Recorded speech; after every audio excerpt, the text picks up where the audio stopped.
welcome to another video from me, Mr. Cobalman. Today I'm in the PMDG 737-800 series NGX on a flight from Gatwick Airport, Echo Golf Kilo Kilo, in the south of the UK, one of the London airports, to Amsterdam, Echo Hotel Alpha Mike in the Netherlands. The flight I'm doing is in accordance with Tutorial 1 provided by PMDG for their 737 product. So if you wanted to follow along, it's as simple as picking up and following that tutorial for yourselves. I'm also using Flowcourt in the background to help me to organize everything for this flight. Okay, so I've just entered in some of the basic details. I'm just going to enter in the reference airport now to initialize our position. While that's in the scratch pad, I'll use it to enter it in for the route as well. Next up, I'll enter our destination, Echo Hotel Alpha Mike. And because I get to choose, I'll enter FS Pro 73, I think, for the flight number. Next up, the Depart Arrive button, and I have a devil of a job finding this one. I don't know. Probably I find it difficult because it's right in front of me, and like all men, when I'm searching for something, I can't find it if it's right in front of me. We're taking off from runway 08 right using the Clacton 5P departure, so we'll just enter all that in. Go along for our route, and we'll be taking the Uniform Lima 620 airway to Redfer.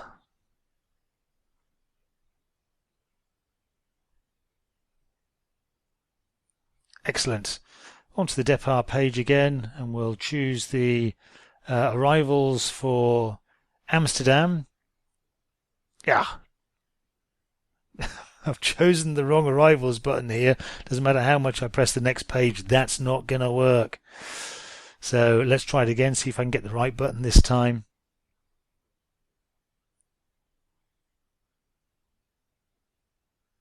There we go. And I want to choose the Redf 1A star.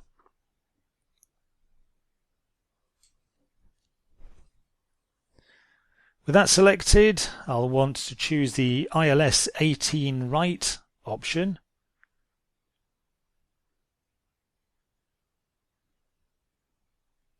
And the SUG 3B transition.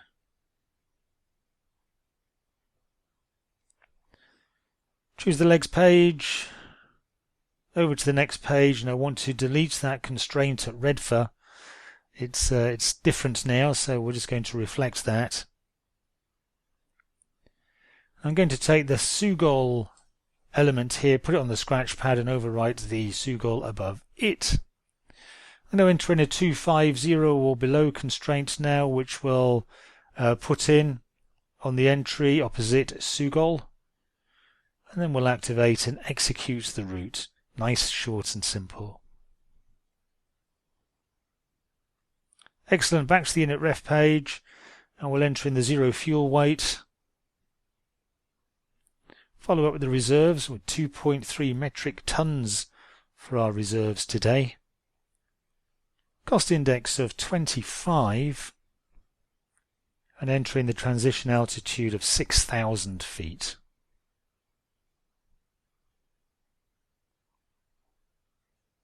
Cruising altitude today, flight level 250. And we can execute all of that. Back onto the legs page, and then let's choose our takeoff D rate. So we're going to use the takeoff 2 22k D rate and set the cell oat to 40 degrees.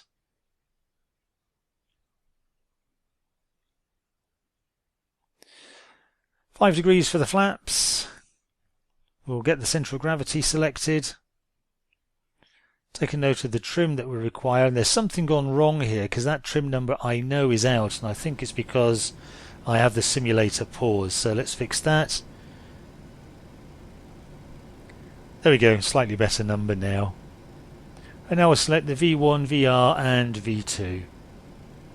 Excellent, that's all good. Time for us to set the aircraft up now, and we'll start off with the takeoff trim wheel.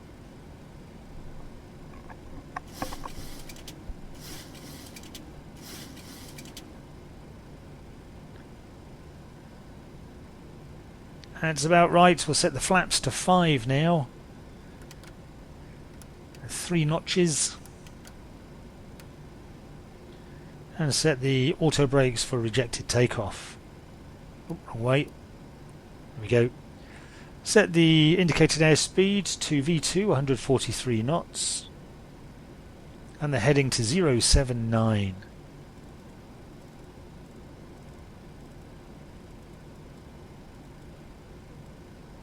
While we're here, the altitude to 5,000, which is our first constraint during our takeoff phase. And then we'll set the flight director on for the captain, followed by the first officer. Next we'll arm the auto throttle, and then select VNAV and LNAV.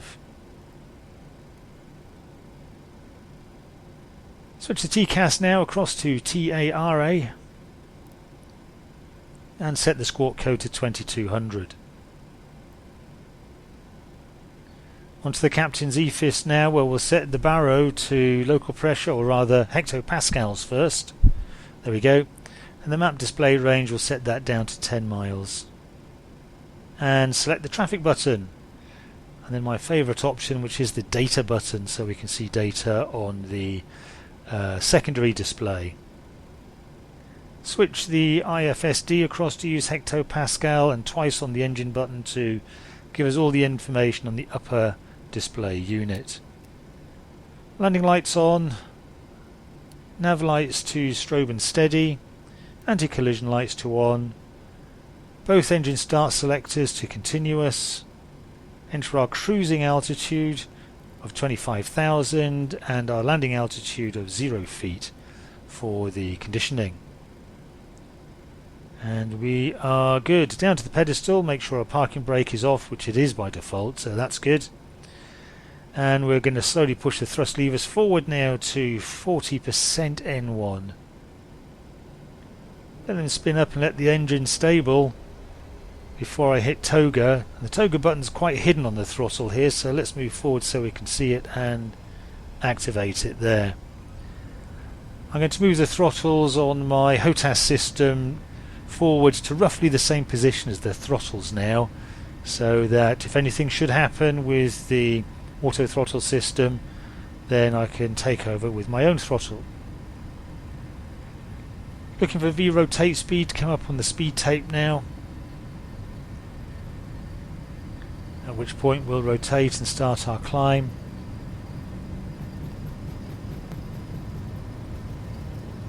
Help if I was more central on the runway. Okay, back on the stick. Go on. And we are airborne, so we can get our gear up. And we're looking for 400 feet above the ground before I can engage the autopilot. There we go. That done, I'll move the gear selector back into the centre to release the pressure on it and set the auto brakes to off. Captain CDU page across to legs now, and we'll change the range on the EFIS. I like to get a bit more information on the screen than we have just for the takeoff roll. We're above 1500 feet now, so I can set the flaps back to just the first setting, or 1 degree. I'm looking to pass number 1 on the speed tape now, when I can fully retract the flaps. There we go. And I can now set the engine start selectors to off.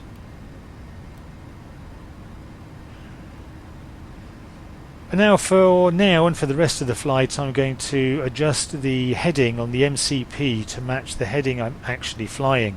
This is a safety thing again, so if for any reason the LNAV disengages, then I can use the heading to try and keep us on the right track.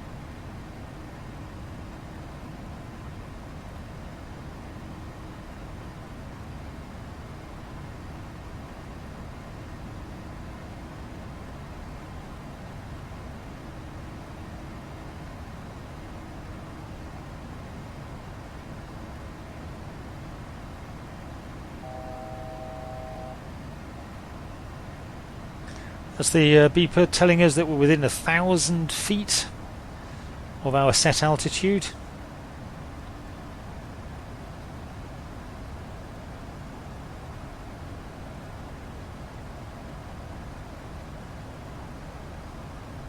And notice we've got an aircraft fairly close to us as well on the TCAS. In fact, there it is, just ahead of us there, 1,000 feet above, 900 feet above, crossing over from right to left.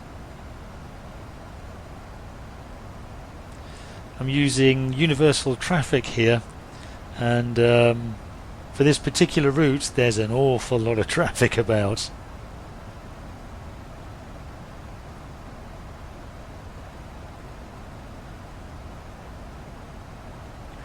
Anyway, I should be flying the aircraft. I'm not an aircraft spotter.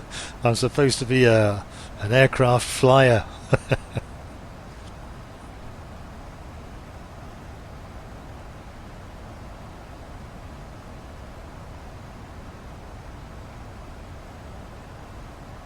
Okay, that's the busy part of the takeoff all done. And the next thing that we're looking out for really is when we get to the Detling VOR, when our 5,000 feet constraint is lifted a little and we can climb up to 6,000 feet. In the meantime, just a case of monitoring the systems, making sure everything is going as it should.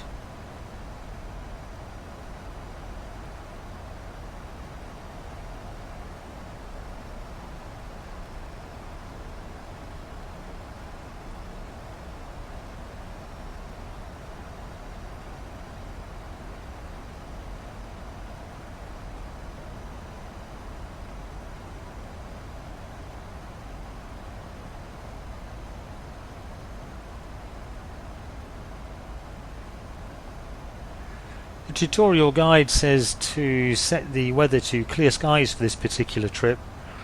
I have done that, but it looks a little bit plastic, I suppose.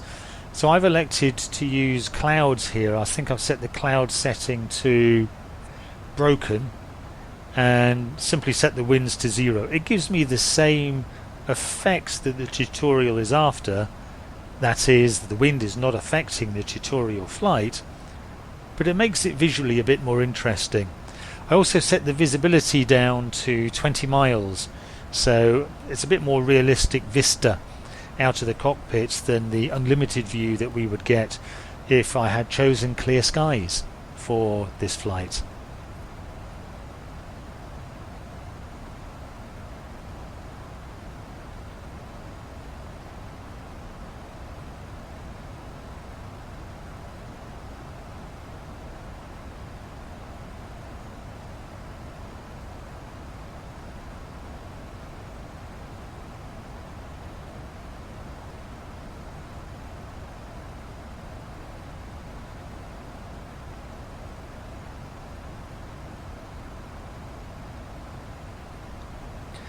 For those of you wondering why you can't see flow court on the screen here, flow court is equally able to be used on a dual monitor system, and that is where I've got it running. It's running on my secondary monitor.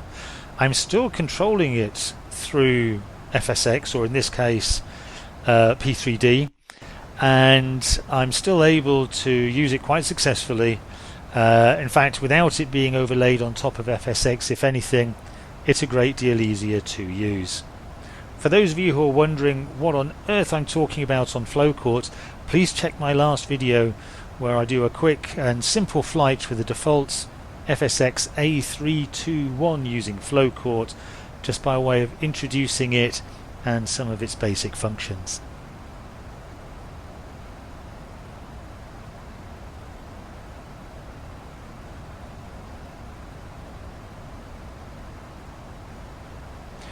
Okay, we're hanging a big left here. It's going to make it a bit difficult for me to set the heading correctly, so I'm going to wait until we're into the turn before dialing the heading around so it's on roughly the right heading that we need it to be. I was trying to think of a different number or name for heading and I couldn't think of one. Heading it is. The wonderful thing is the dotted line shows you where you're setting the heading to, so that's quite easy to line up on your intended destination, so you can kind of guess what the heading should be while you're in the middle of a turn. Scenery you can see outside is Orbex, EU, England of course, the Gatwick scenery provided by Aerosoft, if memory serves me right. Actually, it might be UK 2000. I ought to have a quick look. In fact, I have a feeling it is the UK 2000 Gatwick scenery. The Amsterdam scenery, when we get there, is provided by NL 2000, which, if memory serves me right, is freeware. It's an incredibly good rendition for Amsterdam, but it is also a bit heavy on the frames, and as I'm only getting about 22, 23 on the ground at Gatwick, I get quite a severe pasting when I land at Amsterdam and I fall down into 10 or 11 frames per second. You'll see it for yourself when we get there.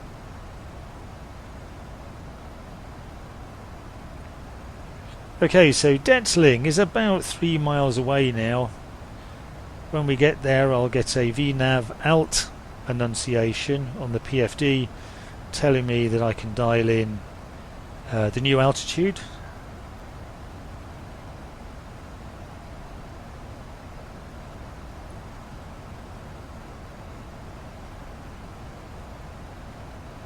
There's the annunciation. I'll just dial the heading in quickly before going across, setting the new altitude and hitting the Alt-INTF button. And so now we're moving up for the new altitude, and it gets quite sporty at this point. We go up through 900,000 feet a second, 2,000 feet a second, 2,500, 3,000 feet. I say feet per second, I mean feet per minute, of course. If that was feet per second, I think it would be a rocket. And we're backing back off a bit now, so we can hit the altitude constraint of 6,000 feet.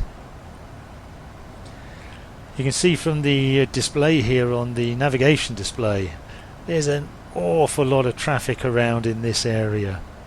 Very busy bit of airspace.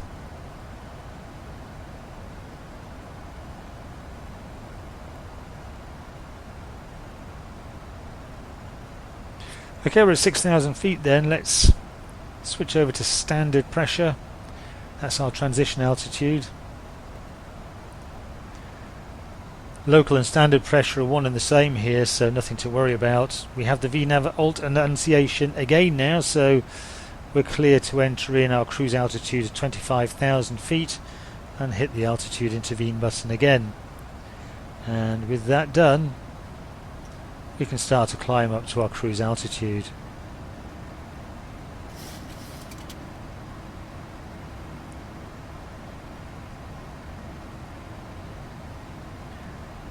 It's a short flight, so there isn't much fuel in it, but fully loaded the aircraft, full payload. It's still extremely sporty. I'm climbing at a rate of 3,600 feet per minute from this point to get us to our cruise altitude. That's quite prodigious.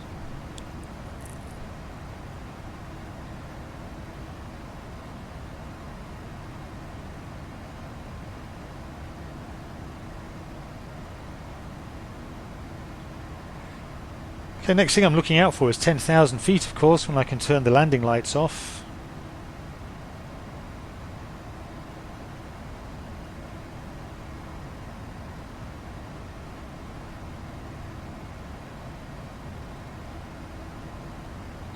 I'm just looking at the ISFD over here as well. It's a bit bright. I might try and turn that down a bit later on.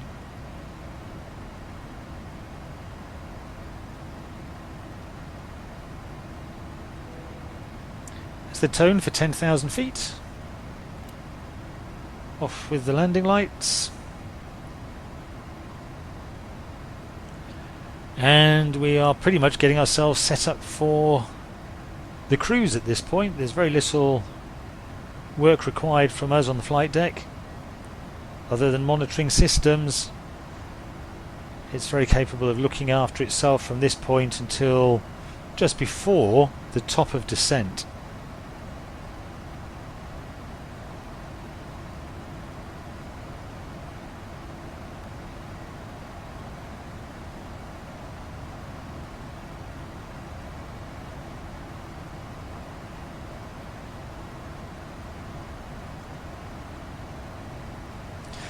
I have to say, I really am quite a big fan of PMDG's product here. The graphics, the look inside the cockpit, the way everything works. There's a wonderful consistency and reliability about the whole thing.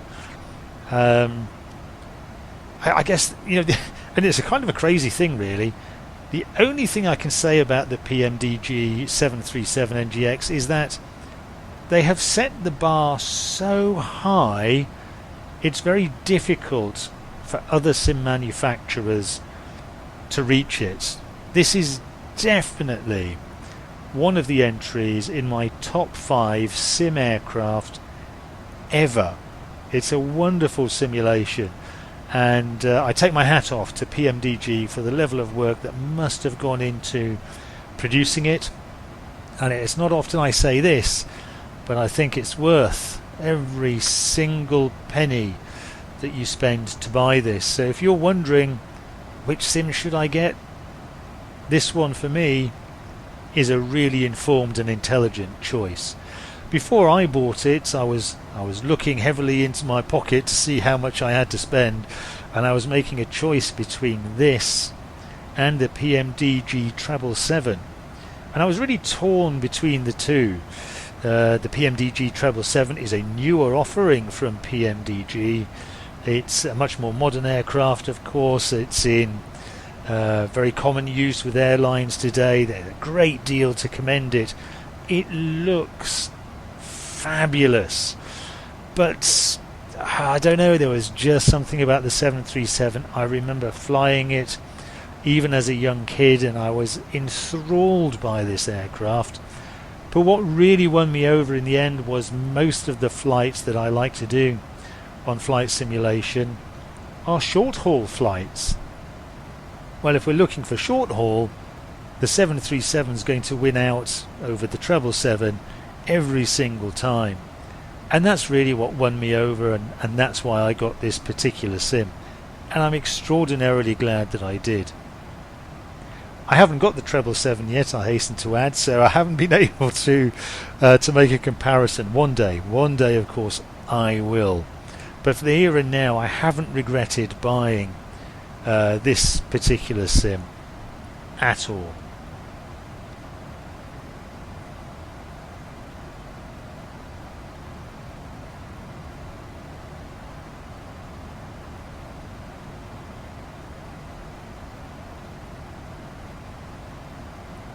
So heading towards Clacton now. We're still in UK airspace.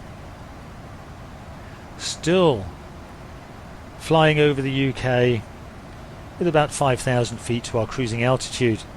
25,000 is a fairly low cruising altitude, of course, but the distance between London and Amsterdam is so short, it wouldn't make any sense to go any higher anyway.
And we're just starting to level off now at our top of climb.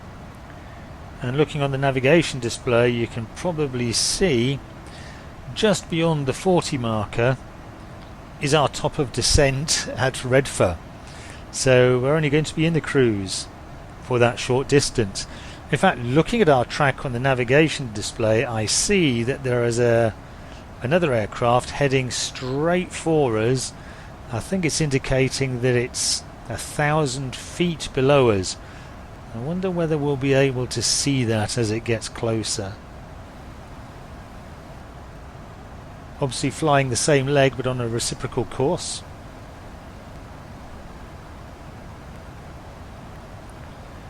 At the moment it's about 20 miles away, so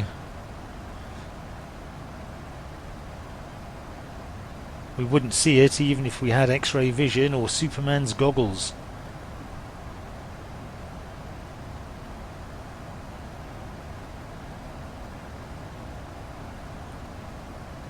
Other than that, all of our systems are looking absolutely fine, as we would expect.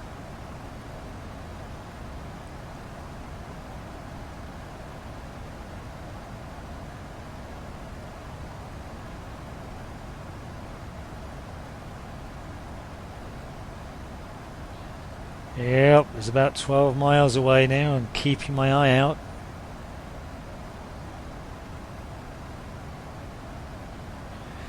$10 miles. TCAS of course will alert us if they think that aircraft is too close, and there have been times I've been flying this and TCAS has alerted me and I haven't seen the aircraft at all. Happened on more than one occasion.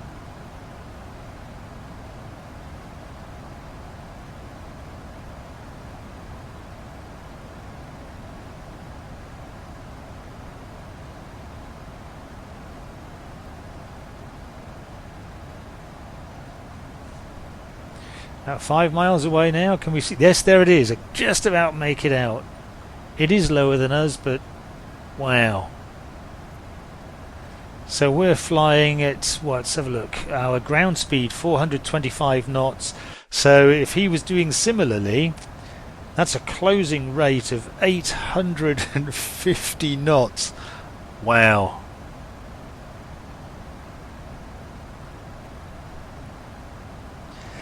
Mind you, I suppose arguably how air traffickers ever managed to convince people to create corridors in the sky for aircraft to fly down and that they have to be controlled, I don't know. It sounds like one of the greatest job creation schemes ever, doesn't it? I suppose it's interesting to think, what is the likelihood of two aircraft coming in close proximity to each other when they're not actually at or near an airport? And it sounds like I'm denigrating work of air traffic controllers, and I'm really not. I just remember a speech given by a military air traffic controller at a dining-in night that I attended, and that was one of the comments that he had made. He was a very good speaker actually, and I recall on one of his little ditties he was talking about Concorde and how with the altitude that Concorde flew at, the only other aircraft that would ever pass by Concorde is another Concorde going in the opposite direction. And he was explaining this, following up with a question, so why do they put frosted glass in the window of the toilets on Concorde with a closing speed of something like Mach 4? An interesting point. Anywho, back to our scheduled program.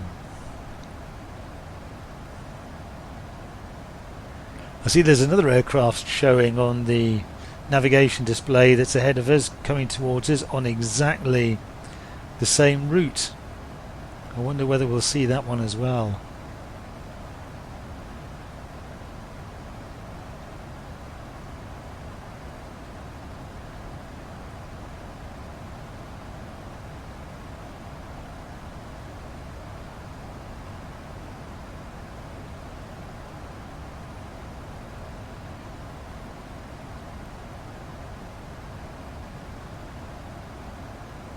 No, I'm not seeing anything.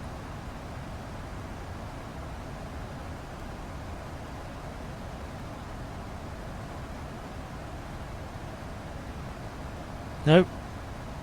And by now it's probably passing beneath us.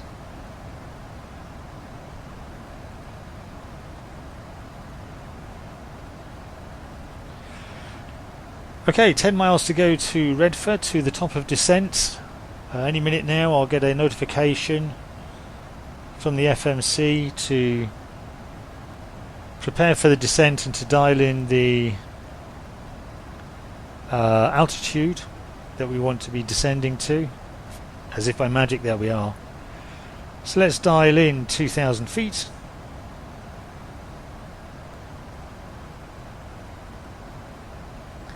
Just the act of changing the altitudes enough to take the warning off the display.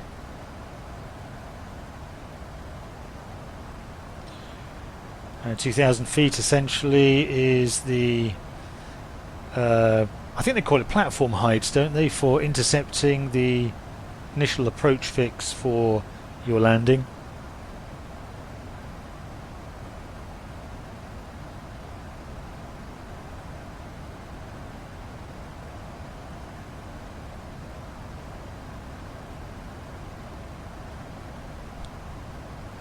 And we're waiting now to just ensure that the descent does start at the time that it should. And once the descent's stable, we'll do some of our preparation for the approach and landing.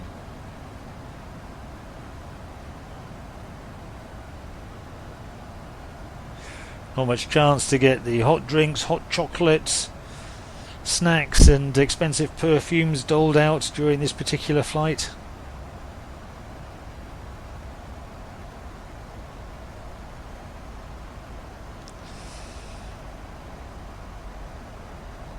Okay, we seem to be established into the descent now, so we'll start doing some work on the CDU in a moment to get everything configured. The little magenta arrows are about right, and the RNP and ANP is showing that our lateral and vertical positioning is about right, so I think we're in good shape there.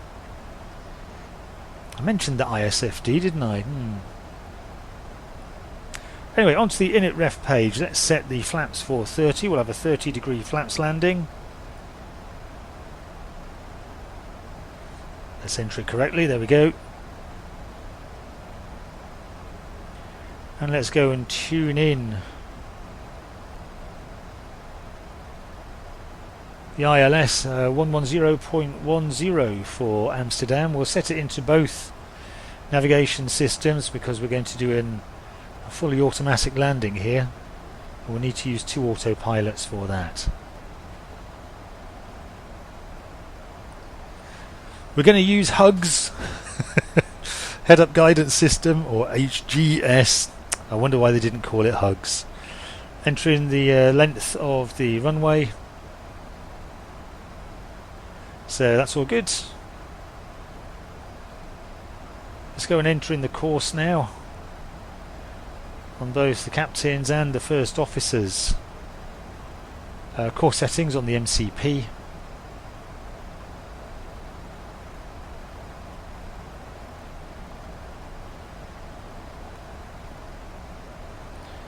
And then let's enter in some data on the CDU, the forecast information for our descent. The transition level for Amsterdam, flight level 040.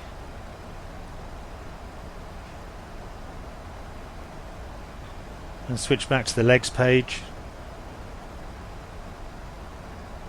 For our landing, we'll set the auto brakes to position 2.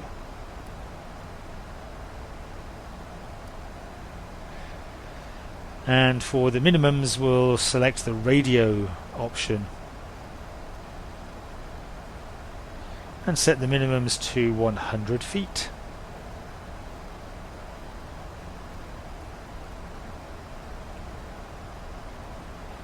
That's it. We are all configured now for the approach and landing.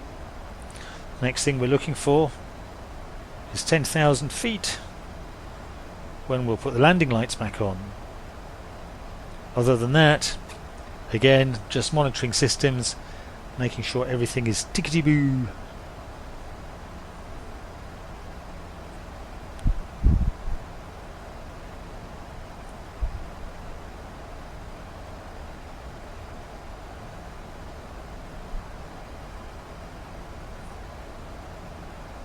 Just checking on the PFD again, looking at the indicators, those little magenta triangles that are to the right of the primary flying display and immediately below it. Those are indicating how accurately we are on our vertical and lateral navigation paths, and as you can see, they're reading spot on. If we go over to the navigation display, over on the right hand side of it, just below center, there's another indicator there showing how we're doing on our vertical navigation, and above it, it gives us the RNP and the ANP numbers. The RNP is our required navigation precision, and ANP is our actual navigation precision. So as you can see, our actual navigation precision is well within the required number.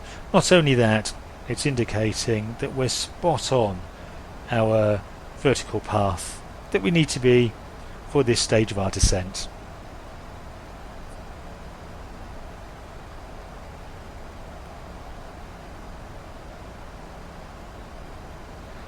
Looking across on the primary flying display as well, sort of top left, you can see the arm annunciation in white, and below that the frequency that's been dialed in for the ILS approach, and also the course that's been dialed in for that approach as well. Underneath that, it's showing the DME, which at the moment of course is just barred out. We won't be picking up the ILS signal just yet.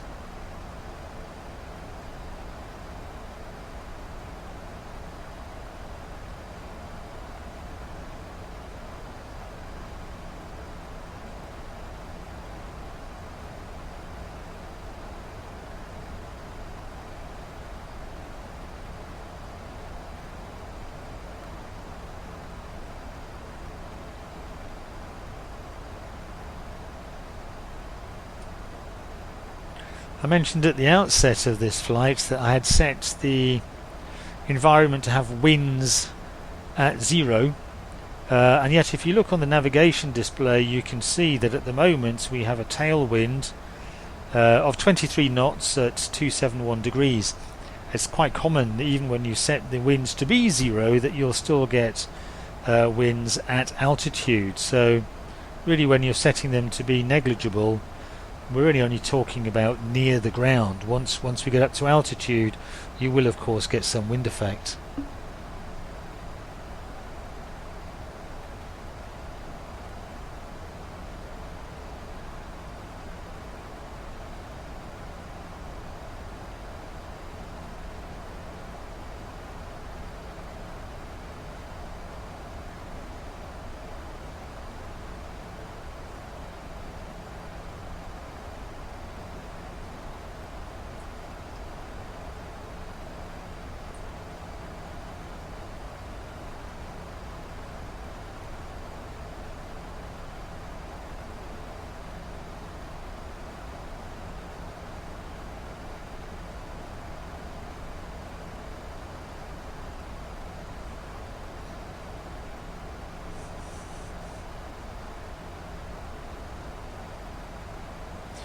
Yeah, that ISFD is still bugging me, so I was turning that knob there to see whether or not I could dial down the brightness, but instead ended up messing around with the barometric pressure setting, which maybe not the best thing I ever did. And these are the buttons we need to dial down the brightness on that particular control. And one thing I've just missed on here is that after twiddling that dial, I have reset the barometric pressure from standard to a local pressure. Now, they're both exactly the same actually, standard and 1013 for this flight, so it's not going to make any difference. But that's an interesting way how you can easily throw yourself out. And if the local pressure were much different than the standard pressure, it could could prove to be problematic at this stage. As it is though, no big bananas. 1013 is standard pressure, so we can just carry on.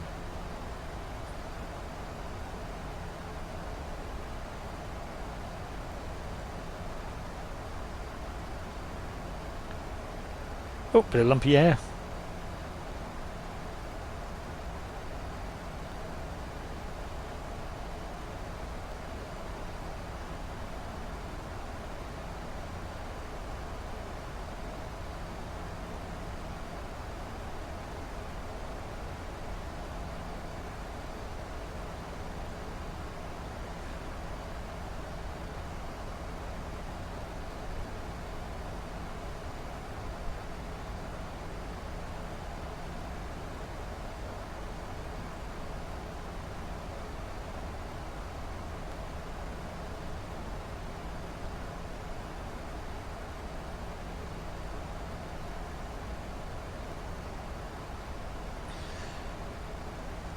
We're approaching 10,000 feet now, and the aircraft's pitching up a bit because at 10,000 feet we have the universal speed limit of 250 knots.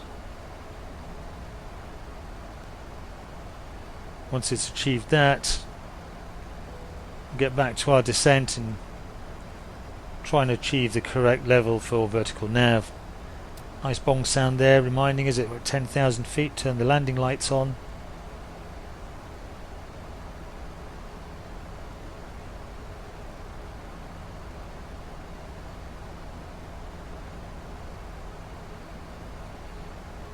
And as ever throughout the flight here, I just adjust that heading bug so it's on the heading that we're currently flying.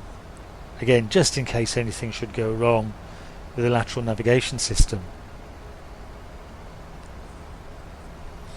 For some reason, I'm not sure why, I have seen this elsewhere. Although the speed limit at 10,000 feet and below is 250 knots, the aircraft is slowing itself down to 240 knots. I don't know if that's to make allowance for, oh, I don't know, a wiggle factor or something. Doesn't sound very accurate, precise or anything, but I'm sure there's a good reason for it. But it's a consistent thing with this aircraft, I've found, that it will slow to 240 rather than 250.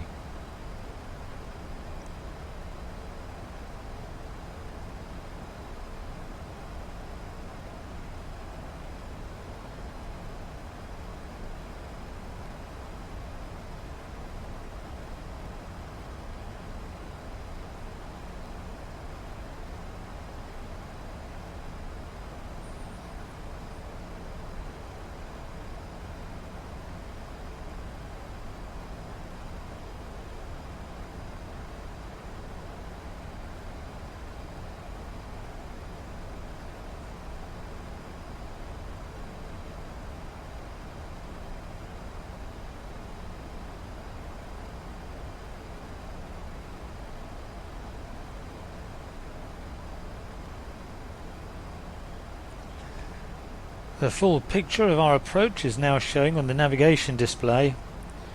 If you go straight north from the current position of the aircraft, you'll see where we intersect the runway. But in fact what we'll be doing is shortly at Echo Hotel 606 hanging a left and kind of flying a gentle arc around to line up and land on runway 18. Right. This runway apparently is used for nighttime operations only as a noise abatement policy or idea. The great thing about that is, of course, the local residents are getting a bit of a break from nighttime operations on the airport. The downside is it's a heck of a long way from the terminals, as you'll see when I land. In fact, what I'll probably do when I land is I'll do a Benny Hill speed up motion through the taxi, because otherwise the taxiing could take as long as the flight itself.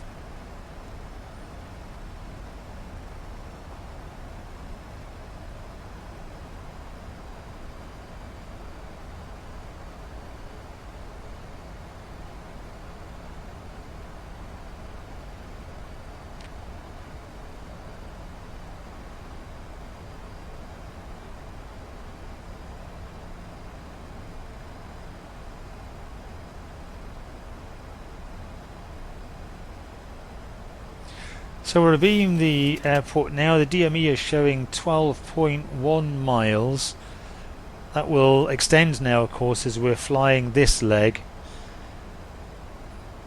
And as we turn right and head closer back in toward the runway at that stage,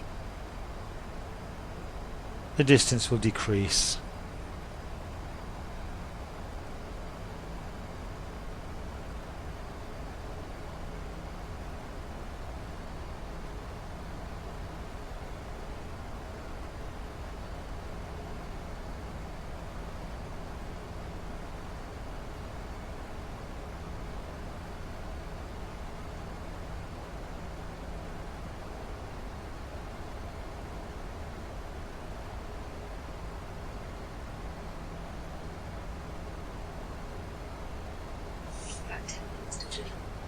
That's the flight crew arriving to let me know that the food is in the oven. It's a little bit late, of course, because we're just on our approach to land, but nevertheless, thank you very much, flight attendant. That's awfully decent of you. How long did you say till it's ready?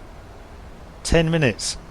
That could be problematic. I may be just about to touch down then, but I shall immediately come down and partake of my food because I am starving. I am Hank Marvin, I am.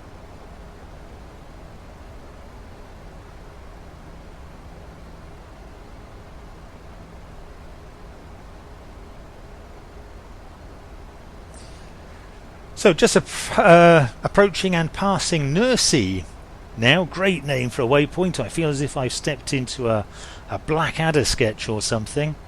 At this stage I'll lower the first stage of flaps and start slowing us down for our approach and landing.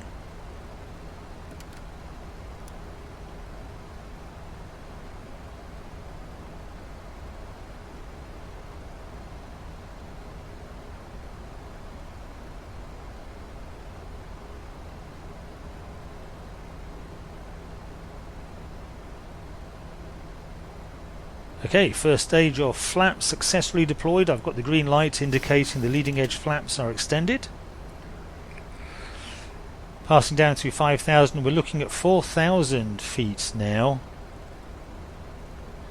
as our next point of interest, because that's where we'll need to switch the barrow over to local pressure.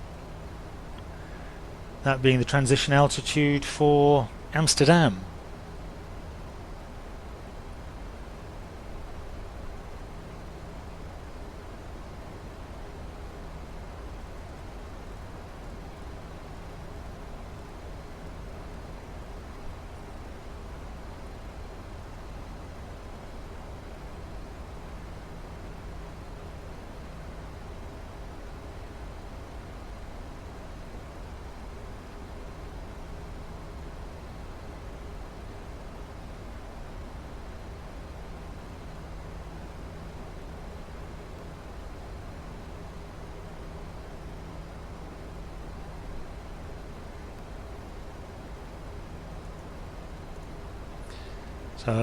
Pressing the standard button to switch me to local, and of course I just remembered that we had that issue earlier, so anyway, that's addressed now. VOR loc button on so I can capture the localizer. I'll set the flaps to 5 now. Waiting to capture the localizer. There's the annunciation coming on now. So it's all looking good. As I'm turning and swinging around to intercept that localizer, I'll engage the approach. With that done, time to switch the second autopilot on because we're going for our automated landing, and dial back the indicated airspeed to 147.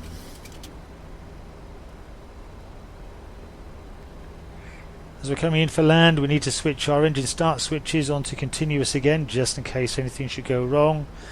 And we're ready to drop our flaps down to the 15-degree setting and lower the gear.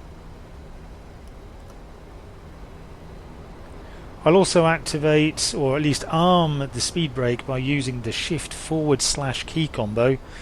There is a hotspot I could click on the panel in front of us here to do that, but I just prefer to do that via the key combination. Looking for the flaps 15 manoeuvring speed to come up on the speed tape on the PFD now. When that happens, we'll be ready for flaps 30. And when done, I'll lower the HGS. I wonder if they call it hugs. I expect they don't. In fact, a colleague of mine tells me that very few airlines have HGS fitted because it's an expensive option and they don't really see much benefit to it. If you know different, by the way, or if you've heard any stories, I'd love to hear about them. Do leave me a comment in the section below. Okay, there's the 15-degree setting. Let's dial in the flaps for 30. There's HGS lowered. And we are now on the glide slope. You can see well away to the left there is the PAPI for another one of the runways. That gives you an idea just how far away we are, because the terminals are even further left than that. Anyway, mind on the job, coming in for a landing. Everything's looking cool, the donuts looking absolutely spot on, all the indications are right. The airspeed set for 147, we're actually at 146. We're on the 3-degree slope, so that's looking great. We are descending at a rate of 800 feet per minute, which is excellent, and we have just 3.5 miles to run.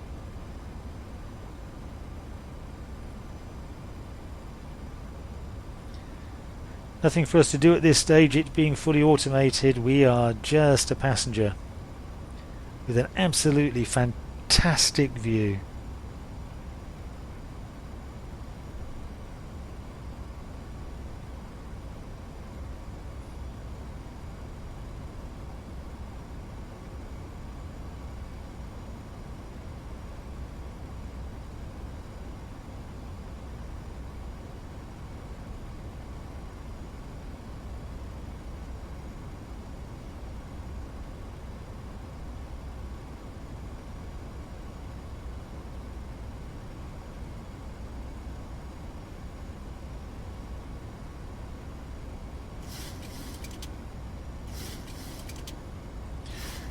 Interestingly, the PAPI is showing us that we're too low for this approach with 3 reds and 1 white, but looks like we're doing okay. We'll get the 100 above call out shortly. Certainly are.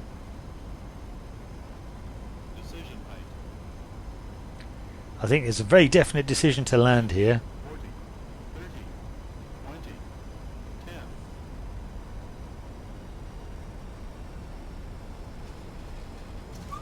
And we're safely down. Apply reverse thrust, and what I'm looking for now is 80 knots on the speed tape.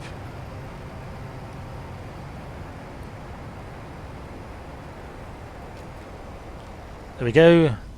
Reverse thrust stowed. I can use the brakes if I need to now. Just turn the autopilot off and silence the annunciators, or at least the audible warnings, more accurately. And let's get off at this first section here.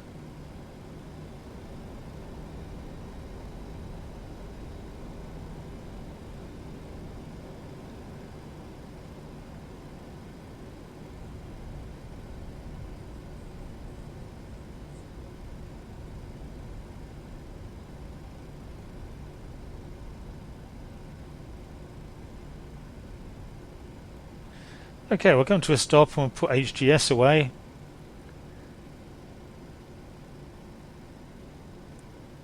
We'll put the speed brake away. And with that done, we'll start up the APU.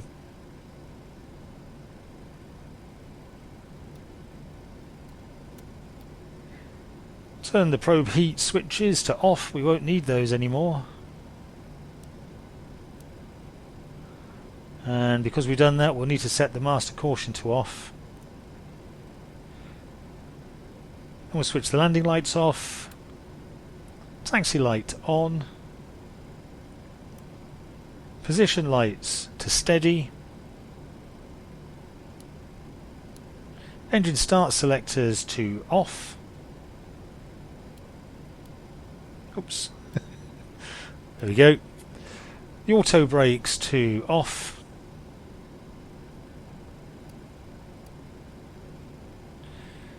Set the flaps to fully retracted. That's quite a few presses on my HOTAS system here.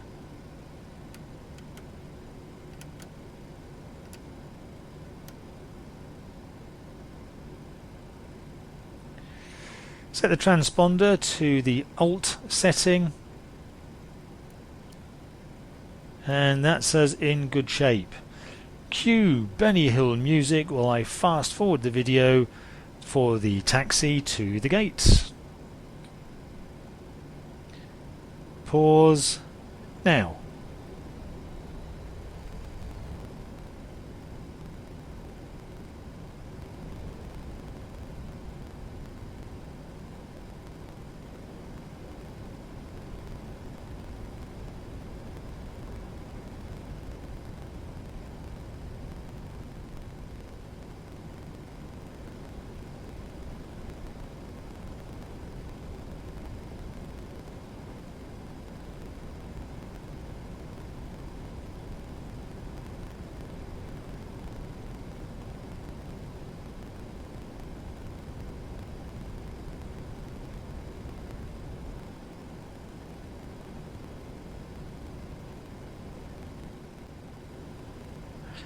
Just coming up to the stands now. Different markings here than the ones I've seen on most other airports, with those white lines indicating an approach toward the yellow line for actually lining up. And with my frame rate so low, it's quite difficult to try and kind of keep the speed right and keep the steering right and everything else, but nevertheless, try and work our way forward here. Get ourselves into the zone. Probably need to be a little bit further forward than that. Oops, maybe a bit too much. That should do as we'll bring it to a stop about here and apply the parking brake. And we'll want to turn both of the APU gen switches on now.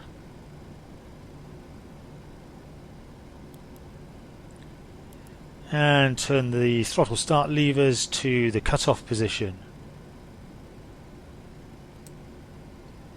Turn the fasten seatbelt lights off to let the passengers officially stand up. I'm sure they probably already are, dying to get off. Turn the anti-collision lights to off. And all the fuel pump switches to off as well. Electric hydraulic pumps 1 and 2 to off. The isolation valve to open. APU bleed air switch to on. And both flight directors to off.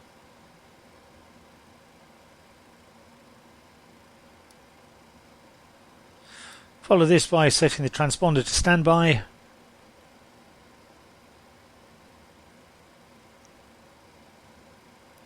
And then let's apply the chocks.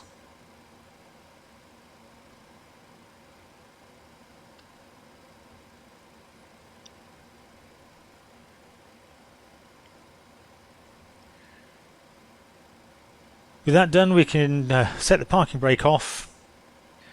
And now we can power off the APU. And perform the shutdown checklist.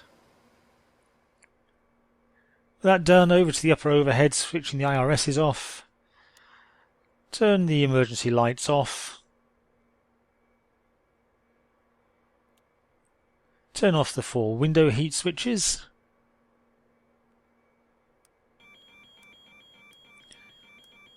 Switch the pack switches off. At this stage we perform the secure checklist before switching off the battery, and that's the aircraft secured.